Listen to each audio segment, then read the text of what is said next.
Yo les artichauts, ça fait longtemps qu'on s'est pas retrouvés pour une nouvelle vidéo. Au final, je suis revenu il y a quelques mois, j'ai posté 2 vidéos presque d'affilée et puis je suis reparti dans les abysses. Continuant à faire des posts, bien sûr, mais pas à poster des vidéos.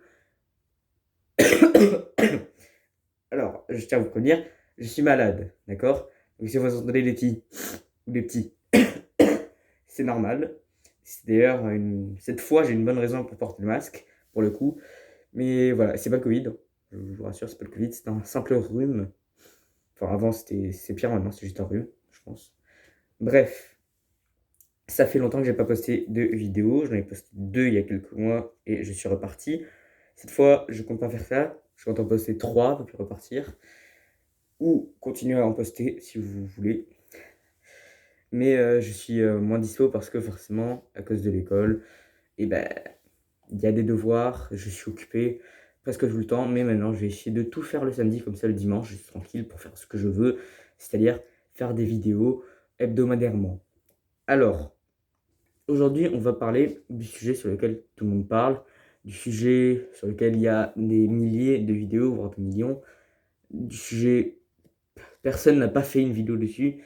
Je parle évidemment, enfin, personne qui fait des vidéos de géographie n'a pas parlé de ça, c'est évidemment le conflit israélo-palestinien qui a littéralement évolué en une guerre le 7 octobre.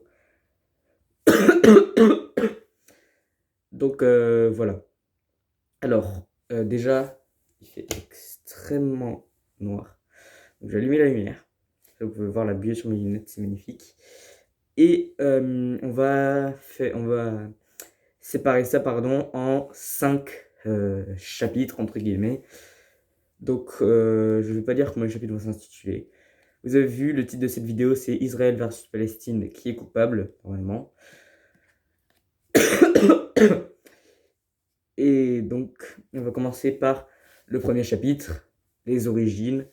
Comme toute bonne série, il y a forcément les origines. Donc, le premier épisode, bon là, c'est pas une série, enfin, c'est une mini-série, il y a 5 épisodes. Le premier épisode, c'est les origines. Et bien, tout a commencé, en vérité, le 9 décembre 1800. Non, 1987, pardon, je crois. Bon, bref, en 87, je peux dire quels sont les deux premiers chiffres. Le 9 décembre 87, quand des rebelles palestiniens ont demandé à nouveau l'indépendance de la Palestine. Car avant, la Palestine était indépendante, mais elle s'est fait mouche-mâche dans Israël, en gros. Voilà. Donc, à partir du 9 décembre, des protestations ont commencé pour libérer la Palestine de l'Israël à nouveau. Avant, c'était l'inverse, la Palestine avait l'Israël, maintenant, l'Israël à la Palestine. Et ils voulaient juste devenir indépendants, comme maintenant au final. Ils voulaient juste être admis à l'ONU. Et c'est en 1988, du coup, le 15 novembre 88, que le gouvernement palestinien décide de faire quelque chose. Mais cette chose, c'est pas forcément la meilleure, parce qu'ils ont décidé de déclarer leur indépendance sur Israël. Jusqu'à présent, c'était que des gens du pays de Palestine, des Palestiniens, des rebelles, qui souhaitaient leur indépendance. Mais là, c'était le pays entier de Palestine, à partir du 15 décembre 88, qui voulait devenir indépendant. Du coup, ça a enchaîné sur une guerre Palestine contre Israël, la deuxième, du coup, guerre israélo-palestinienne, parce que la première, c'est Palestine qui a gagné et qui a pris les territoires d'Israël. Enfin, c'est les pays arabes qui ont gagné. Cette guerre s'est terminée du coup en 93. Et c'est l'Israël qui a gagné et qui a dit à Palestine de fermer sa gueule au final, hein, de rien faire. De rester là, de continuer à faire partie d'Israël. Parce qu'Israël, forcément, il ne voulait pas perdre du territoire en plus pour les Arabes. Ce serait dommage, hein, pour les Israéliens. Donc voilà, de 1987 à 1993, ça a commencé. La Palestine voulait l'indépendance, forcément. Du coup, ce premier chapitre est déjà terminé parce qu'au final, c'est passé assez vite. L'indépendance de l'Israël, enfin sur l'Israël, Et maintenant, on va passer au chapitre 2, la troisième guerre israélo-palestinienne. Cette troisième guerre israélo-palestinienne, du coup, a débuté tout a débuté le 7 octobre 2023, quand le Hamas, dont vous avez forcément entendu parler, a simplement envoyé des missiles sur l'Israël, sur Tel Aviv. C'était un groupe basé sur Gaza, sur la bande de Gaza, qui appartient à la Palestine, je rappelle. Et l'Israël, le lendemain, le 8 octobre, ils ont riposté. Et les gens, ils n'ont pas trop kiffé. Forcément, ça fait polémique partout dans les pays. Aux États-Unis, c'était la Palestine a attaqué l'Israël. Dans les pays arabes, c'est l'Israël a répondu, ils n'ont pas dû. C'est un peu la guerre, surtout en Israël et en Palestine. Mais au final, ça a un peu déclenché la guerre partout. La guerre un peu des réseaux sociaux, des gens dans la rue juste qui se battent pour savoir si c'est Israël ou Palestine qui a raison. Et au final, qui c'est qui a raison? On ne peut pas dire. On ne peut pas dire. Parce que les deux camps ont leur raison, mais les deux camps ont tort aussi. Forcément. Le Hamas n'aurait pas dû faire ça, pardon. J'ai oublié un verbe. Du français basique. Le Hamas n'aurait pas dû faire ça au début. Mais en même temps, est-ce que l'Israël, dès 1988, n'aurait pas dû juste donner leur indépendance à la Palestine? Ça peut remonter jusqu'à aussi loin. Est-ce que la Palestine n'aurait pas dû envahir l'Israël des centaines d'années? On peut remonter jusque là-bas, au final. Mais là, on est en 2023. Et si vous voulez qu'on reste en 2023, on va partir sur le fait que le Hamas a attaqué Israël et qu'Israël a riposté. Comme ça, au final, tout le monde n'est pas content, je sais. Parce que ça veut tellement dire que je supporte Israël parce qu'ils se sont fait attaquer. J'ai jamais dit ça. J'ai jamais dit que je supportais Israël. J'ai juste dit que les événements de 2023, c'est le Hamas qui a commencé. Pas la Palestine, le Hamas. Le Hamas est clairement différent de la Palestine. C'est pas du tout ce que la Palestine veut. Le Hamas, c'est juste des terroristes. La Palestine, c'est pas un pays de terroristes. J'estime que ce n'est pas un pays de terroristes. Mais comme dans tous les pays, il y a quand même des terroristes. Enfin, à part en Corée du Nord. En Corée du Nord, je pense qu'il n'y en a pas. Des terroristes. Je pense qu'ils sont morts. Mais c'est comme ça que la guerre a commencé, que les gens ont commencé à critiquer la Palestine ou l'Israël sur les réseaux sociaux. C'est comme ça que les gens ont lancé les hashtags Free Palestine et les hashtags Free Israël. Et puis il y a aussi les gens qui font pas partie du conflit et juste qui se moquent des deux au final. Enfin, qui savent que qui pensent que les deux ont tort. Et est-ce que eux, ces gens-là, ils auraient pas raison au final? On peut pas vraiment dire que c'est la faute de la Palestine, on peut dire que c'est la faute de l'Israël, c'est la faute à personne au final.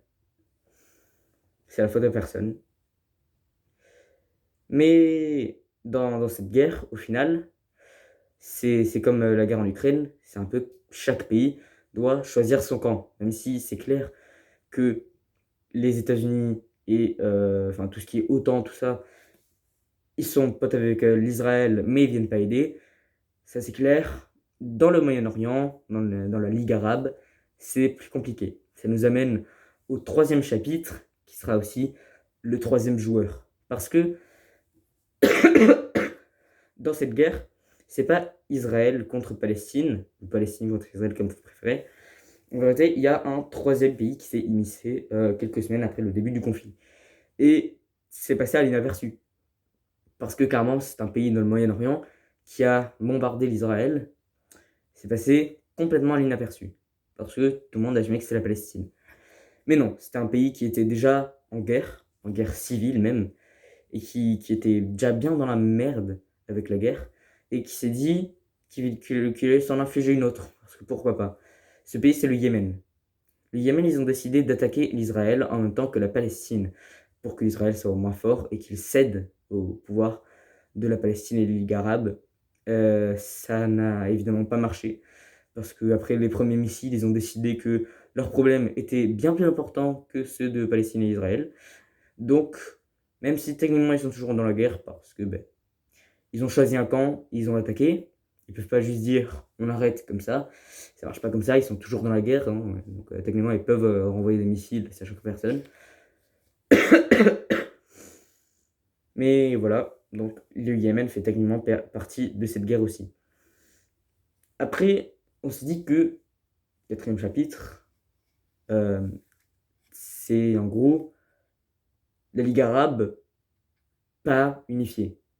Parce que la Ligue arabe, si c'est tous des pays différents, c'est parce que forcément ils ont des points de vue différents. Donc, entre Ligue arabe, il y a forcément des petits conflits, comme le conflit Tchad-Soudan, comme le conflit Égypte-Soudan, comme le conflit Maroc-Algérie, Arabie Saoudite-Iran. Tout ça, il y a forcément des conflits dans l'Union. C'est pas comme ça que ça se passe avec, par exemple, l'Union européenne, mais bon, on ne juge pas. La Ligue arabe, c'est. Il y a une seule raison pour laquelle c'est pas unifié, c'est parce que ça causerait trop de problèmes. Trop de pays qui sont différents. Et forcément, ça veut dire qu'il y a au moins un pays qui va se dire je vais être différent des autres et je vais supporter l'Israël. Et ce pays, c'est probablement le pays le plus occidentalisé de toute la Ligue arabe. Je parle bien évidemment du Maroc. Ce pays qui est en conflit avec presque tous les autres pays de la Ligue arabe, ce pays qui est le premier à avoir reconnu les États-Unis, ce pays qui s'entend extrêmement bien avec tous les pays de l'OTAN et qui, forcément, a fini par supporter l'Israël. C'est le seul pays de la Ligue arabe qui supporte l'Israël, enfin politiquement. Les gens là-bas supportent quand même la Palestine, mais si on parle politiquement, forcément en France il y a des gens qui supportent la Palestine, mais on dit que la France supporte l'Israël de manière générale. Au Maroc c'est pareil, il y a beaucoup de gens qui supportent la Palestine, mais de manière générale, c'est l'Israël qui supporte.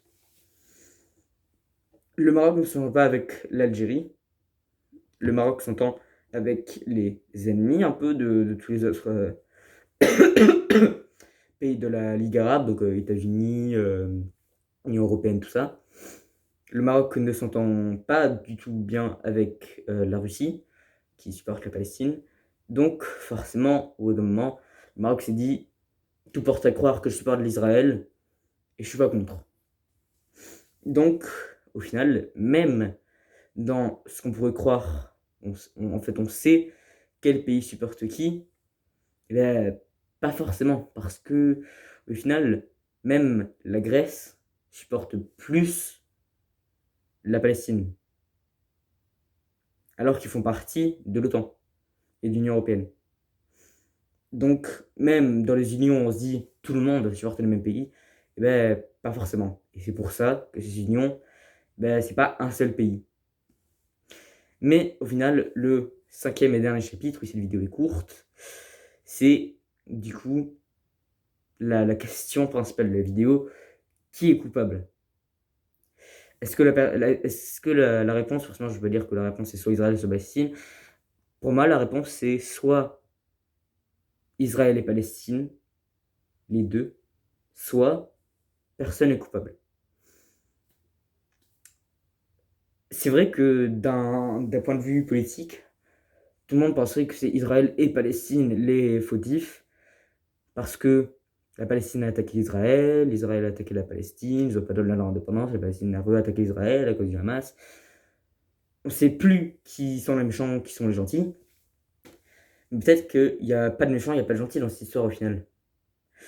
On ne sait pas le point de vue de chaque personne, on ne sait pas le point de vue du dirigeant de l'Israël, Netanyahou, on ne sait pas le point de vue des dirigeants du Hamas, on ne sait pas le point de vue du président ou du roi ou je sais pas quoi, du président j'imagine de la Palestine, on ne sait pas le point de vue de toutes ces personnes, on ne sait pas exactement ce qu'ils pensent du conflit. On imagine forcément que le président de la Palestine et le leader du Hamas supportent la Palestine et disent que Israël c'est les mauvais, c'est les méchants, et que Netanyahou, le leader de l'Israël, le président d'Israël, dit que c'est la Palestine les méchants. Ça paraît logique, mais on a vu que par exemple la Grèce, qui fait partie de la team on supporte Israël, supporte la Palestine, et que le Maroc, qui fait partie de la team on supporte la Palestine, supporte Israël. Donc, au final, c'est qui les méchants, c'est qui les gentils.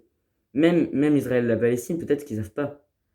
j'imagine qu'il doit forcément y avoir des Palestiniens qui supportent l'Israël, des Israéliens qui supportent la Palestine, et surtout des Israéliens et des Palestiniens qui supportent la paix au final, que juste la Palestine soit libre, que soit indépendante et que l'Israël coexiste.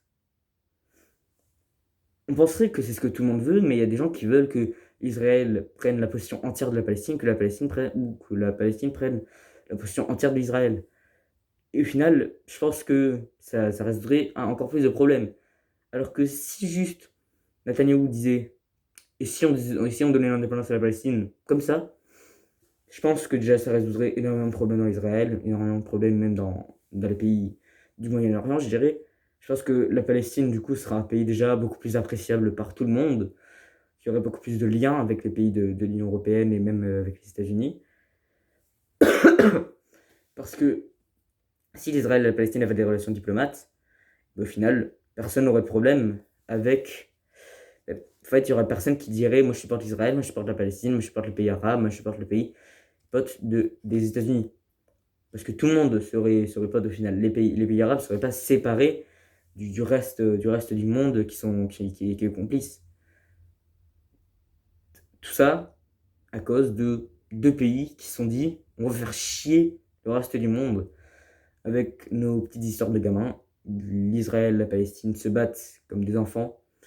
Et je trouve que c'est bien dommage, cette troisième guerre, qui va probablement être remportée par l'Israël. Ce qui serait triste, moi je dis pas en mode je veux que la Palestine gagne ou je veux que l'Israël gagne. Je veux que les deux perdent et qu'ils se disent on va garder notre territoire actuel. Déjà, ça ferait un pays plus à l'ONU, donc la Palestine, ce serait cool.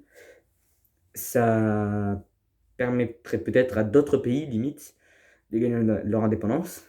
Par exemple, la Serbie qui dirait peut-être on a quand même beaucoup de problèmes, et si je perdais un peu de territoire, parce que les gens ils veulent devenir indépendants, peut-être que ça ferait pas trop de mal non plus. Et je pense que ça résoudrait beaucoup de problèmes, même dans le monde entier, si la Palestine devenait indépendante de l'Israël. Je dis bien indépendante de l'Israël, pas qu'elle surpasse Israël, pas que la Palestine soit mieux, que les deux soient sur le même pied d'égal au final. Je pense que ce serait beaucoup plus intéressant que. Enfin, beaucoup mieux au final, juste que l'Israël et la Palestine coexistent, qu'ils soient côte à côte, qu'ils soient en mode on est cool. Ce serait mieux, je pense. Bref, j'ai fini de parler géopolitique, de faire mon blabla de géopolitique, mais ne vous inquiétez pas, je vais probablement revenir la semaine prochaine avec plus de géopolitique pour vous. La semaine prochaine, par contre, on va revenir sur les bases, on va revenir sur l'Europe, parce qu'en Europe, il y a quand même pas mal de merde qui se passe aussi. Mais vous inquiétez pas, on va aussi beaucoup parler de l'Israël et de ses relations avec les autres pays de la Ligue arabe dans la prochaine vidéo, parce que sinon ce serait pas drôle. Bref, merci d'avoir regardé cette vidéo, d'avoir suivi jusqu'au bout, d'avoir regardé toutes les 18 minutes, presque 19, de cette vidéo. Et moi je vous dis bye les papayes.